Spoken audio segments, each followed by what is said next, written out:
Pues continuamos, llegamos increíblemente a domingo, ya es 18 y es el penúltimo del mes de septiembre, porque el siguiente será 25, después ya nos meteremos a octubre con fecha 2.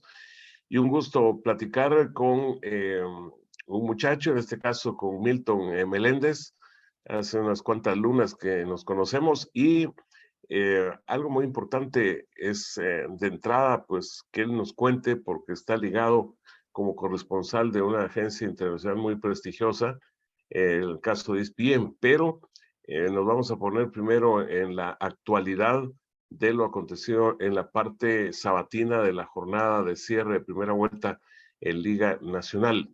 Primero porque arrancó media hora antes y un poquito con agua al principio. Municipal, yo lo he dicho muchas veces, tiene de verdad una gran cantidad de jugadores de medio campo. Todavía falta que regrese Andy Ruiz, pero dos piezas nominales de ese sector. Primero Rudy Barrientos muy temprano y en el segundo tiempo César Archila concretaron las anotaciones de la formación escarlata. En el camino arrancó a disputarse en Cobán el duelo de un equipo que pues se había divorciado de la victoria, perdió el liderato en la incursión de la semana anterior por Quetzaltenango. A esta altura, antes de que se dispute la parte o el desarrollo o se desarrolle la parte dominical, pues definitivamente ha retomado ese liderato a través de anotaciones de Aarón Navarro, mucho tiempo en Guastatoya, ahora ya está teniendo titularidad ahí por la serie de contingencias que ha tenido que resolver Roberto Montoya, y Nicolás Martínez puso el 2-0. Ya Santa Lucía descontó otra vez con el arguirucho argentino Ezequiel Herrera para el 2-1 que terminó siendo el resultado final. Y se cerró esa trilogía de partidos con uno muy atractivo por las aspiraciones amplias al máximo, porque los dos quieren ser campeones de Antigua y la formación de Guastatoya, el rey de los empates. Y el equipo de Mario Acevedo consiguió otro empate. La Antigua no es muy sólido en casa, eso ya lo ha probado con distintos técnicos en el pasado. Bueno, lo cierto es que Brian Morales, el ahora capitán de la formación de Guastatoya, puso el 0-1, pero increíble, Carlos Mejía, para mi gusto personal, el jugador más en forma nacional que hay de un tiempo para esta parte, tanto en su equipo como en selección, trajo el 1-1 final. Así que sobre eso vamos a comenzar la charla. Milton, gustazo saludarle. ¿Y qué le deja ese trío de partidos? Cobán, pues ahora con 19 puntos en el liderato, a la espera de lo que desarrolle Xelajú, hoy en búsqueda de recuperarlo, presentándose en Achuapa, donde no hay técnico todavía así instalado definitivamente, porque apenas este sábado se apersonó Ramón Maradiaga para hacerse cargo del equipo que dejó con una renuncia, así que no se aclaró totalmente el por qué un equipo que venía caminando, Adrián García Arias, pues ya no está el conductor mexicano. Y lo otro, lo que se va a dar en Iztapa al mediodía con la visita de Mixco y un poquitito después el cruce entre los dos últimos campeones, el vigente y el anterior, hablando de Malacateco recibiendo Comunicaciones. Así que, ¿cómo le va? ¿Qué nos cuenta en su análisis de esos tres partidos? ¿Qué tal, Gustavo? Un placer primero saludarlo. Muchas gracias por la invitación. Y pues definitivo que se cumplió un poco la lógica de lo que se veía venir respecto de los primeros tres juegos. Municipal se veía venir una victoria frente a un Chinabajul, que aunque ha venido en alza, de visitante no le habían salido muy bien las cosas y fue una prueba de ello, porque Municipal fue completo dominador del juego en el Estadio del Trébol. Si bien es cierto, le falta la contundencia al equipo rojo, pero sí, Municipal fue un dominador casi absoluto del partido. Ricardo Jerez, un par de atajadas, no tuvo tanto trabajo y creo que Municipal hizo lo propio, que no estuvo fino, no está siendo fino Matías Rotondi, que es uno de los llamados a definir, pero pues al final aparecieron Archila y pues ahí para terminar de encontrar ese gol de la calma y de la tranquilidad después de lo que habían empezado casi que ganando el juego desde el inicio con el gol de Barrientos. Y luego lo de Cobán, que pues volvió a tomar ese primer lugar, que no depende de sí mismos, pues lo que ya a ellos les tocaba ya lo hicieron, vencieron a un Santa Lucía combativo, un Santa Lucía que le dio mucha pelea, que pareciera que está tomando un segundo aire con Juan Cortés, con este nuevo técnico. Ya le ganaron a Municipal y hoy, pues en esta nueva jornada le complicaron al equipo de Cobán, que incluso termina con un hombre menos, con la expulsión de Luis de León. Y luego lo que también se pronosticaba que podía ser así por las características de los dos equipos, el empate entre Guastatoya de visita contra Antigua, en un juego muy abierto, muy parejo, con un Carlos Mejía, como usted muy bien dice, que está atravesando quizá el mejor momento de su carrera. Carlos el Cuilapa volviendo de menos a más, y pues ahí poco a poco el Cuilapa llevando los hilos de un conjunto colonial que siempre es complicado, pero pues que tampoco es muy constante, que es una montaña rusa de resultados, entre victorias, empates, derrotas. A veces no sabemos qué versión de Antigua vamos a ver.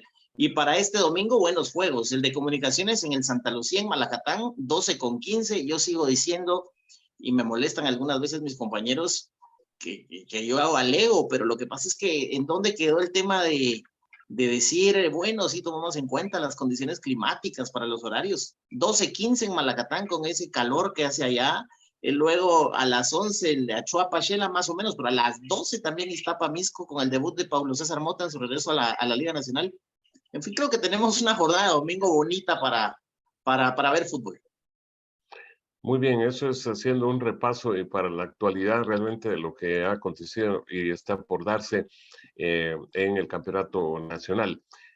Algo muy importante es eso que le cuente usted a toda la gente que nos acompaña acá en este domingo 18 en Contacto Deportivo, cómo se ligó a ESPN, cuánto tiempo y al mismo tiempo el idem, pues de que usted pudiera enumerar de las coberturas que ha hecho, pues cuáles considera las más emblemáticas, las de más impacto informativa y noticiosamente hablando.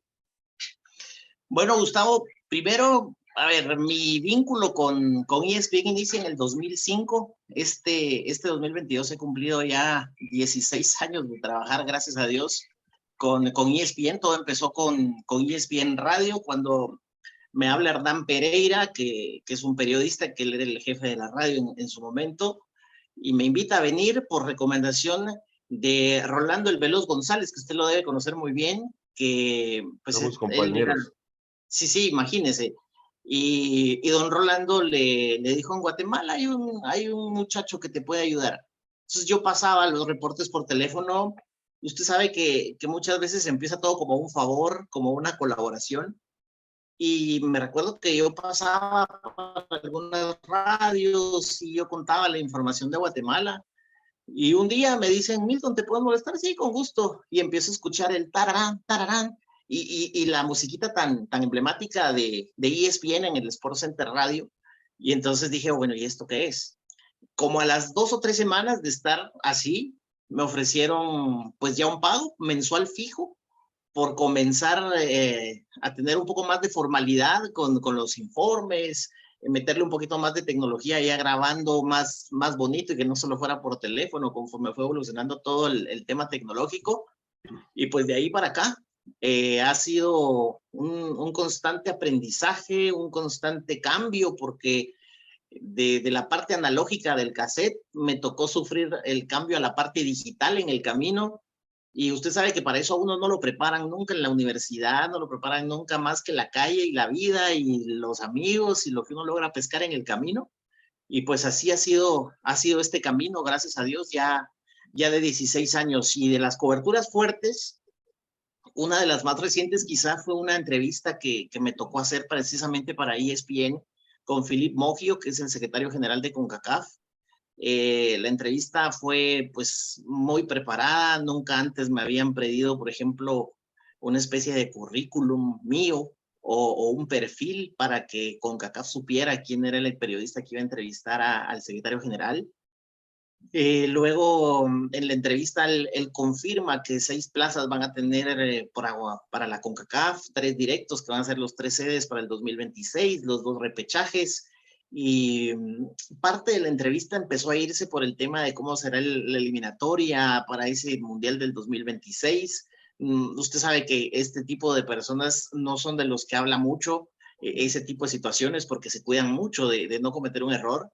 Luego cambió un poco más, la charla se puso un poco, no quiero decir tensa, pero sí un poco seria, porque los tres del norte, como es 2024 más o menos la eliminatoria, no habrá Copa Oro para ese año. Entonces hay una posibilidad de que se junten con Conmebol para jugar Copa América, etcétera. Y entonces la entrevista fue así medio fuerte y dio muchísimo de qué hablar. Creo que esa es una de las más recientes, que fue hace como un mes más o menos. Y luego algunas otras como Copa Oro en 2007, que me tocó ir. Usted y yo compartimos en un periódico mucho tiempo y ese periódico pues me envió de cobertura y estando en Estados Unidos, pues empiezo a reportar por primera vez para ESPN de selección nacional guatemalteca estando en el lugar, que fue algo distinto porque empecé a pasar para varios programas que realmente era imposible llegar, como Fútbol Picante, había otro que se llamaba Raza Deportiva, donde participaban periodistas de los que uno ve en televisión que debaten un montón, como David Faitelson, como Rafa Ramos, en su momento Rafa Puente, que son personalidades con las que me tocó coincidir al aire en radio y que en algún momento ahora pues tenemos una que otra intervención en algún momento que también ha tocado. Y así como esas, para ESPN, esas y algunas otras muy fuertes, que no sé si fue suerte o no, pero por ejemplo, yo tengo la última entrevista de Josué Dani Ortiz en un entrenamiento, que la hice un jueves, la publiqué viernes, nadie más lo pudo entrevistar en un entreno sábado y falleció domingo. Entonces, y tengo el cassette original, son cositas que sí me han marcado esas. No, indiscutible. Y fíjese que escuchándole, me llamó la atención y sería bueno que se lo platicara a la gente. Le escuché decir 3 plazas directas y 2 repechajes. ¿Cómo estaría eso? Sí, son 6 plazas directas las que va a tener la CONCACAF para la Copa del Mundo del 2026. Van a ser obviamente los 3 directos, Estados Unidos, Canadá y México como países sede. Las otras 3 plazas se las tiene que pelear Guatemala, El Salvador, Honduras, Nicaragua, Costa Rica, Panamá, Jamaica, Trinidad y Tobago. Jamaica, que por cierto confirmó al técnico que dirigió a Islandia en la Eurocopa y en la Copa del Mundo de Rusia. Eh, Esas otras 3 plazas se van a dividir entre el resto de la CONCACAF, sacando a los 3 del norte, y aparte de esas 3 plazas habrá 2 boletos a repechaje. Entonces, con 48 selecciones, con casi 8 plazas que puede llegar a tener CONCACAF, creo que sí, Guatemala tiene que tener muchas probabilidades de poder ir. Bueno, Dios le oiga. Definitivamente, porque eso es así.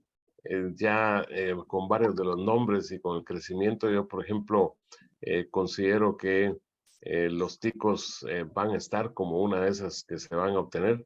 Pero sí, eso de los 2 repechajes, sí, realmente no sabía. Yo de todo lo que he leído, pues no mencionan para nada el repechaje, sino 6 plazas para la zona de CONCACAF.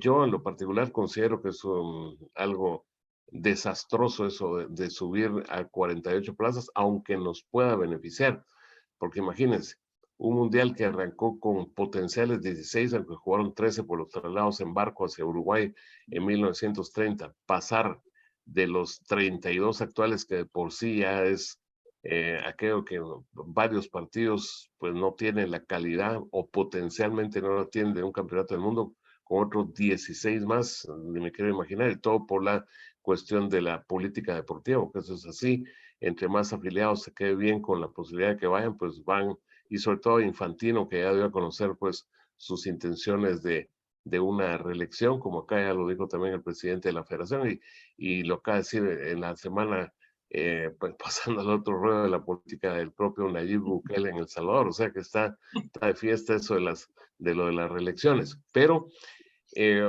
muy importante también, y es un paréntesis, ya que estamos hablando de lo de ESPN, un saludo al doctor Carlos Muralles, su página de Guatefútbol está ya seguramente la próxima semana irá al RENAP para conseguir su documento, que hace 18 años de estar circulando en el día a día y con ese material que le brinda a toda la gente que que sigue el fútbol. Así que enhorabuena a Carlos y a todos sus colaboradores por esos 18 años de Guatefútbol.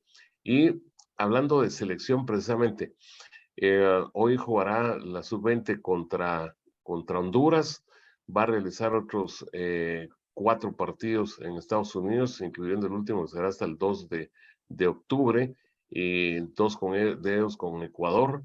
Eso es, considero muy bueno, pero en sí, ¿cómo le tomó y cómo tomó usted esa clasificación a Indonesia? Y lo que se está consiguiendo es realizar una gira por Estados Unidos. Esta es la segunda. Viajaron la tarde de viernes, y a esta altura pues ya están, como se dice, el grupo de Rafael Oredo, sin Arquímedes Ordóñez, porque Arquímedes Ordóñez jugará para la selección mayor por primera vez, pero esa nueva gira, cuando Indonesia ya no queda tan lejos, lejos en distancia, sí, donde está, pero en cuanto a tiempo ya no. Pues mire, la verdad es que después de ese desastroso y espantoso partido contra la selección de El Salvador, que fue el del debut, yo creo que muchos nos quedamos como nos hemos quedado muchas otras veces, con ese sinsabor, con con esa idea de una vez más nos pasó lo mismo, con eso de tristemente volvimos a caer en lo mismo. Las declaraciones del profe Loredo, yo me las guardé tanto porque no lo compartí, lo que él dijo, porque él dijo, esta no es la selección que yo dirijo. Esta que perdió hoy no es la que yo dirijo, esta es una selección extraña la que apareció hoy, que lo que creo que les pasó fue el famoso miedo escénico. Y yo dije, pues, ¿cómo puede ser miedo escénico?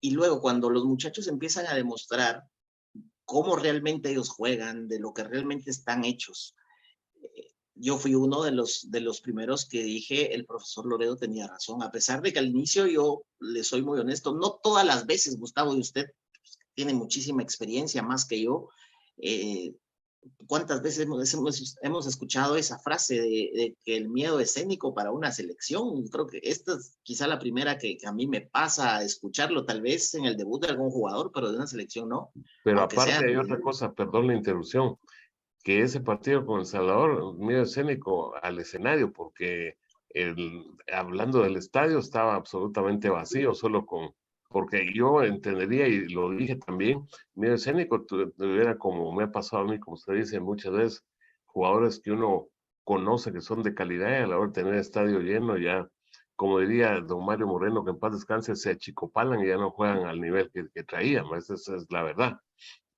Sí, y fíjese, aparte, Gustavo, que después cuando ya los vimos que empezaron a ver, que empezaron a jugar, que empezaron a entenderse, que empezaron a demostrar otras cosas, pues entonces eso uno dice, ahí están los 22 meses del profe Loredo con los muchachos, ahí están los 22 meses de trabajo del staff de Loredo con Rigoberto Gómez, con el resto de señores que están en el staff y todo el equipo, y entonces empezaron a notar, y entonces los muchachos contagiaron lo que ellos tenían en el campo hacia afuera, yo así lo veo. Empezaron a contagiar esa credibilidad que ellos mismos tenían en sí mismos a la gente. Y empezaron a enamorar a la gente y empezaron a enamorar a todos los que veíamos desde fuera al punto en que lo lograron. Y nos quedamos en la orilla de los Juegos Olímpicos en París, que hoy nos estaría doliendo más tal vez por la situación, pero definitivamente no, en ESPN, por ejemplo, yo tuve no le quiero decir un mano a mano, uno a uno con algunos compañeros, pero por ejemplo, sí me decía un compañero Dionisio Estrada, mexicano, de fútbol picante, me decía, fue una casualidad, ¿por qué no aceptan que México es el gigante de América, de la CONCACAF, que por qué no se acepta? Entonces le digo, bueno, lo voy a aceptar cuando vayan al Mundial.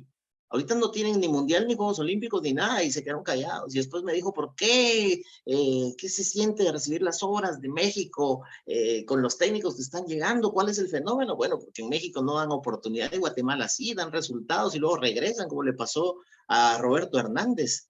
Y entonces, pues al final creo que uno también tiene que empezar a creer un poco en lo que los muchachos han hecho.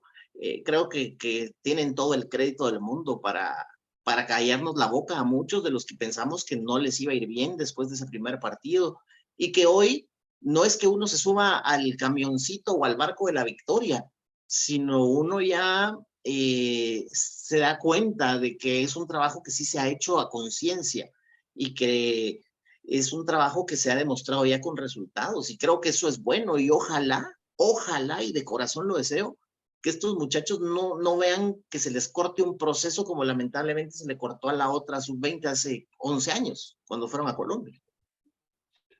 Efectivamente, ese es el antecedente que hay que dejar a un lado y abrir otro tipo de camino.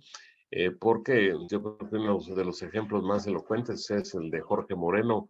Hay que ubicarlo entre la colección de arqueros de Comunicaciones, donde está este muchacho ataja penales y que fue como una especie de símbolo de esa selección, como el que abrió la puerta, porque eso de atajar 4 penales en un partido, incluyendo uno dentro del tiempo normal, más lo que hizo ya en la definición desde los 11 metros allá en el Metropolitano de San Pedro Sula.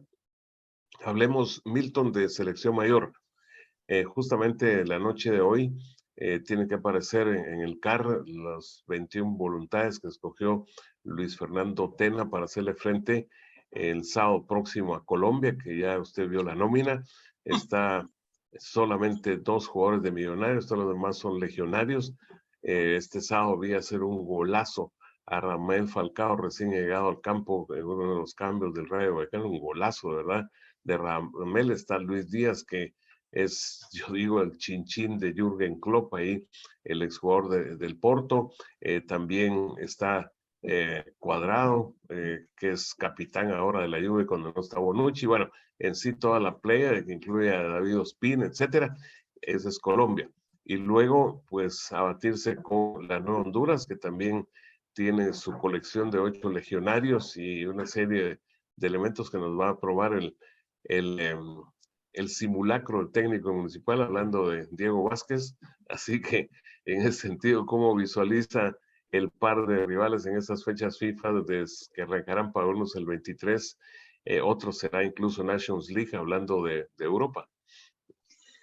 Mire, primero vamos a enfrentar, y digo vamos como país, porque pues obvio uno no juega, pero vamos a enfrentar a la selección más competitiva en la era de Luis Fernando Tena y en no sé cuánto tiempo.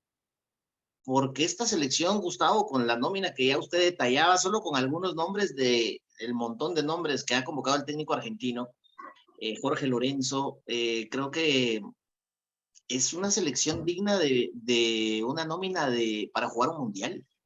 Es una selección que inicia con la experiencia de Ospina desde atrás, que el recién contratado por el equipo del Olympiacos de Grecia, James Rodríguez, más los que usted ya decía. A ver, todos ellos vienen de jugar UEFA Champions League, como el del Eintracht Frankfurt, que incluso jugó la Supercopa de Europa contra el Real Madrid, y que fue Santos Borré, que es de Santos lo Borré. mejorcito. Entonces, imagínese, cada cuánto nos ha tocado, Gustavo. Yo no sé si esta selección es la más fuerte después de aquella famosa de Juan Carlos Plata en el 1-1 contra Brasil, porque en aquella selección se recordará usted que hoy está tan de moda el tema de Plata y esa selección por la película del PIN, pero yo no recuerdo una selección tan competitiva con nombres de futbolistas que estén jugando al más alto nivel de las ligas del mundo, porque cualquiera de todas esas ligas es mejor de cualquiera de las ligas de América. Y yo no recuerdo una selección tan competitiva. Cualquiera me dirá sí, pero el México de camino a Alemania 2006, Estados Unidos en ese entonces, pero no tenían un nivel potencial tan alto como esta de Colombia, considero.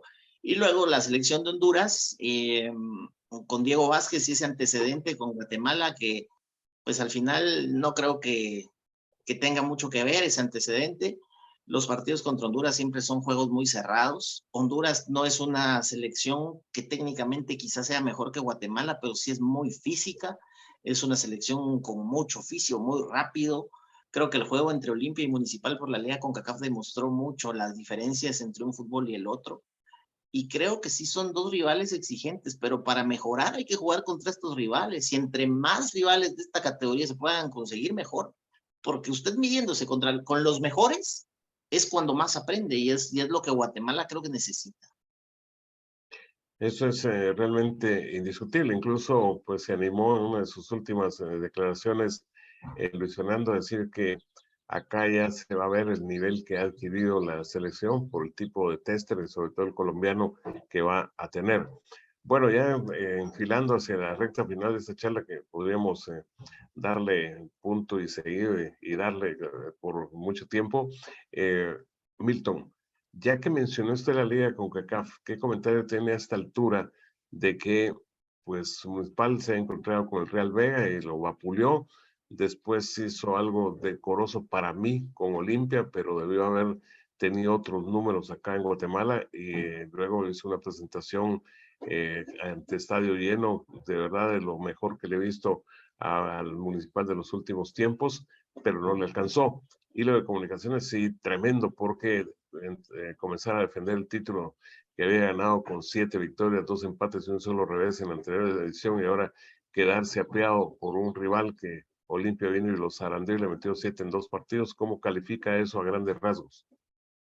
Mire, primero lo de Comunicaciones como algo, a ver, cualquiera dirá es que es un fracaso, sí por ser el campeón y por ser un equipo contra Nicaragua.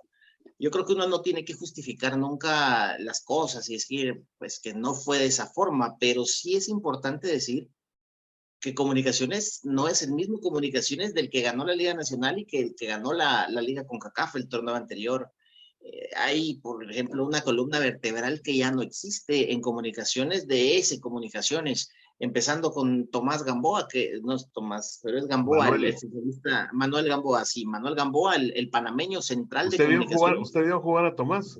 No, no, No ya no creo. alcancé. No, No, no, no, claro. ya no alcancé, no. Pero sí, Manuel Gamboa, por ejemplo, él era pues, muy regular y ya no está.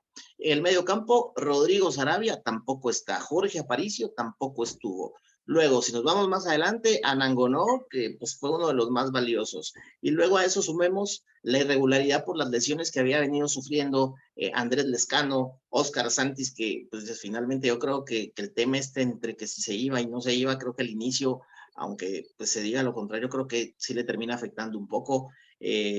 Considero que eso, todo eso, si lo sumamos, más el tema de Leiner García, que también estuvo lesionado, luego el otro García que se va a préstamo y se lesiona y queda fuera también durante varios días, creo que todo ese tipo de cosas sumaron en contra de Comunicaciones para que no fuese ese mismo equipo, porque todo el mundo puede criticar y todo el mundo dice que es un fracaso, y si usted mira el resultado frío, como se dice siempre, dentro de 6 meses, solo mira quién ganó y quién perdió.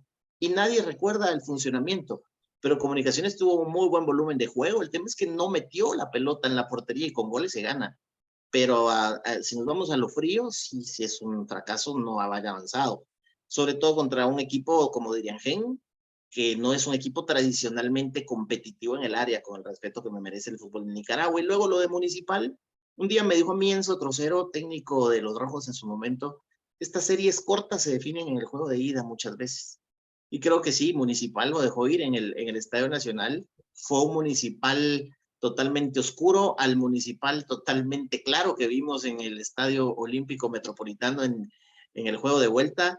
Creo que la gran diferencia en ese duelo fue Hendrik Mengíbar, el guardameta de los olimpistas, porque por lo menos saca 2 o 3 claras, el último cabezazo que le quita a Macuca ya casi adentro.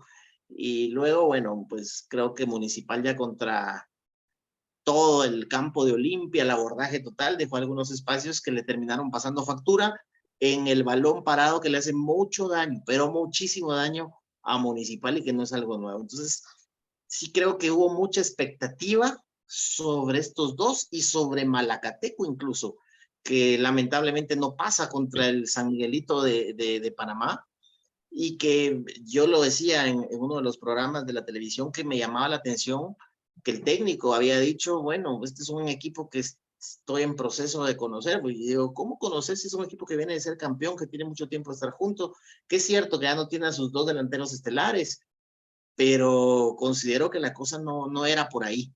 Creo que Malacateco también pudo haber hecho un poco más.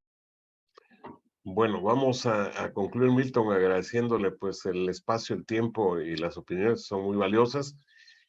¿Qué es lo que le gusta hacer a Milton Meléndez además de la chamba? ¿Cuál es su distracción, si le podemos poner ahí una especie de hobby o algo por el estilo? Fíjese, Gustavo, que yo sé que usted ahora se va a reír, pero soy muy, primero de estar con mi hijo, que es lo que más amo en esta vida, con mi familia, pero aparte de eso, me gusta mucho la cocina. Yo soy muy Ah, de estar tratando de ver qué me invento en la bueno. cocina. Ya es chef Fanático. entonces. No llego a chef, pero sí soy fanático de los programas de cocina. Tengo mi libro de cocina de Mircini Moliviatis y ahí estoy probando qué me sale, qué no me sale, prueba y error y a veces sí me salen algunas buenas cosas. Entonces me gusta mucho estar probando eso y ver muchos documentales. Creo que ahí es donde uno aprende más a trabajar, viendo documentales. Creo que eso es básico. Claro. Los tres jugadores nacionales mejores que he visto desde que tiene uso de razón. Sin lugar a dudas, el pescado. Creo que Juan Carlos Plata, no me animo a poner a uno encima de otro, el PIN, tal vez un escalón abajo porque no salió, pero el PIN ha tenido una carrera intachable dentro y fuera del campo. Y luego el pescado, todo lo que logró afuera.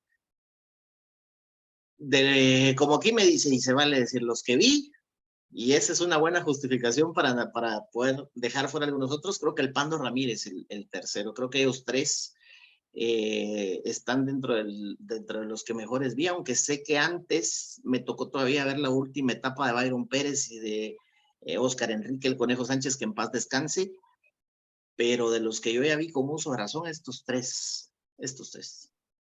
Bueno, buena trilogía de escarlatas ahí en ese sentido, porque una Nación Municipales se desarrolló fuera y los otros pues se desarrollaron ahí en el equipo de Escarlata y lo del PIN pues de toda la vida. El autor de 411 goles a todo nivel, incluyendo ese famoso del 5 de febrero del 98 ante Brasil. Bueno, muy amable, Milton, un gustazo saludarle y que pues cada día afine mejor su paso por la cocina. Le prometo que así será y le prometo que cuando salga alguno de los buenos platos, algo llegaré ahí a dejar a Contacto Deportivo. Así que Gustavo, para mí un privilegio, un honor, honestamente, como se lo decía cuando me habló la primera vez, usted de los periodistas referentes de muchas generaciones, de periodistas que hemos ido creciendo al lado de ustedes, que hemos tenido ese privilegio de trabajar al lado suyo, como nos tocó en nuestro diario, perdón la publicidad, Dele, y dele. pues uno aprende de todo y créame que aprender al lado suyo y de otros grandes colegas, algunos buenos y otros no tan buenos que uno se ha topado en el camino que ni la pena vale mencionar y de verdad que uno es el agradecido con usted y Gustavo, de verdad que Dios lo siga bendiciendo porque no le digo Dios lo bendiga porque bendito ya está, así que le mando un fuerte abrazo y gracias.